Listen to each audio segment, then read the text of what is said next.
दोस्तों, भारतीय विदेश मंत्री डॉक्टर एस जयशंकर का यूक्रेन युद्ध के बाद पहला रूस दौरा शुरू हो चुका है और इस दौरान कूटनीतिक स्तर पर काफी बड़ी घटनाएं होने की संभावना बन रही है, क्योंकि डॉक्टर एस जयशंकर एक ऐसे समय पर रूस का दौरा कर रहे हैं जब अंतर्राष्ट्रीय समीकरण रूस के खिलाफ और रूस के साथ रहने वाले देशों के बीच में काफी लंबी दरार पैदा करते जा रहे हैं। ऐसे में डॉक्टर एस जयशंकर का दौरा भारत और रूस के संबंधों के लिए निर्णायक साबित हो सकता है। वहीं पर अपने दौरे के समय डॉक्टर एस जयशंकर रूस के विदेश मंत्री और कुछ और उच्च मंत्रियों से मिलने वाले हैं, जिसके दौरान कई बड़े मुद्दों के ऊपर बातचीत होगी, जिसमें ऊर्जा, द्विपक्षीय व्यापार और कई कूटनीतिक मुद्दे भी शामिल हैं। लेकिन अगर बात की जाए तो जो कुछ सबसे बड़े मुद्दे इस वक्त निकलकर सामने आ रहे हैं वह रूस से भारत को होने वाले तेल की सप्लाई, यूक्रेन के साथ शांति समझौता और G20 समिट है। दोस्तों, इस बात में कोई शक नहीं है कि भारतीय विदेश मंत्री का रूस दौरा G20 समिट के केवल कुछ दिन पहले ही हो रहा है, जो कि इस दौरे के महत्व को और ज्यादा बढ़ा देता है। G20 समिट के दौरान अमेरिका, रूस, भारत सभी एक साथ इंडोनेशिया में मौजूद होंगे और तब यह देखना काफी महत्वपूर्ण होगा कि कैसे पश्चिमी देश और अमेरिका रूस के साथ अपनी बातचीत को आगे बढ़ाते हैं,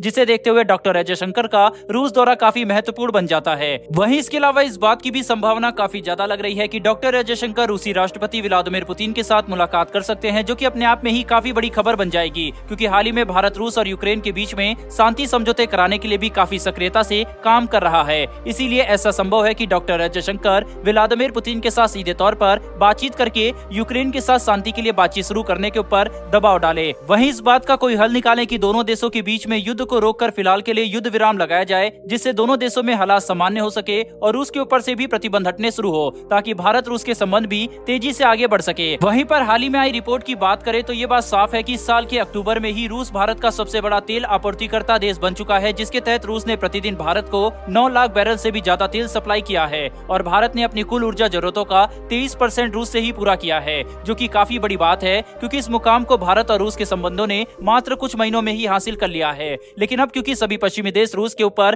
प्रतिबंध लगा चुके हैं और रूस के खिलाफ एक से बढ़कर एक मजबूत कदम उठा रहे हैं, इसी की कड़ी में हाल ही में ब्रिटेन ने भी अपनी कंटेनर और ट्रांसपोर्ट कंपनियों को ये बात साफ कर दी थी कि अगर वे 5 दिसंबर के बाद रूस का कोई भी तेल ट्रांसपोर्ट करते हैं जो कि ऑयल प्राइस कैप की नीतियों को फॉलो नहीं करता, तो उनके ऊपर भी प्रतिबंध लगा दिए जाएंगे, जिसके बारे में हमने वीडियो बनाकर आपको बताया भी था। जिसके बाद ही अमेरिका ने भी ऐसी चेतावनी जारी करके अपनी कंपनियों को कह दिया कि 5 दिसंबर के बाद अगर उन्होंने भी रूसी तेल को ट्रांसपोर्ट किया जो कि ऑयल प्राइस कैप की गाइडलाइन को फॉलो नहीं कर रहा होगा, तो अमेरिका भी अपने कंटेनर और शिपिंग कंपनियों के ऊपर प्रतिबंध लगा देगा, जिसने भारत के लिए परेशानियों को और बढ़ा दिया है। क्योंकि भारत के लिए सबसे बड़ी परेशानी ये बन गई है कि हम रूस से तेल तो खरीद लेंगे, लेकिन यह तेल आखिर भारत तक पहुंचाया कैसे जाएगा। इसे लेकर डॉक्टर एस जयशंकर अपने दौरे के समय रूस के साथ बातचीत करके कोई सॉल्यूशन निकाल सकते हैं, ताकि रूस भारत को तेल की सप्लाई करता रहे और भारत को खाड़ी देशों का महंगा तेल न खरीदना पड़े। बहरहाल बढ़ते हमारी दूसरी खबर की तरफ। दोस्तों, ये खबर भारत और अर्जेंटीना के बीच हो सकने वाली तेजस फाइटर जेट की डील की तरफ से निकलकर सामने आ रही है, जिसके तहत भारत ने अर्जेंटीना के साथ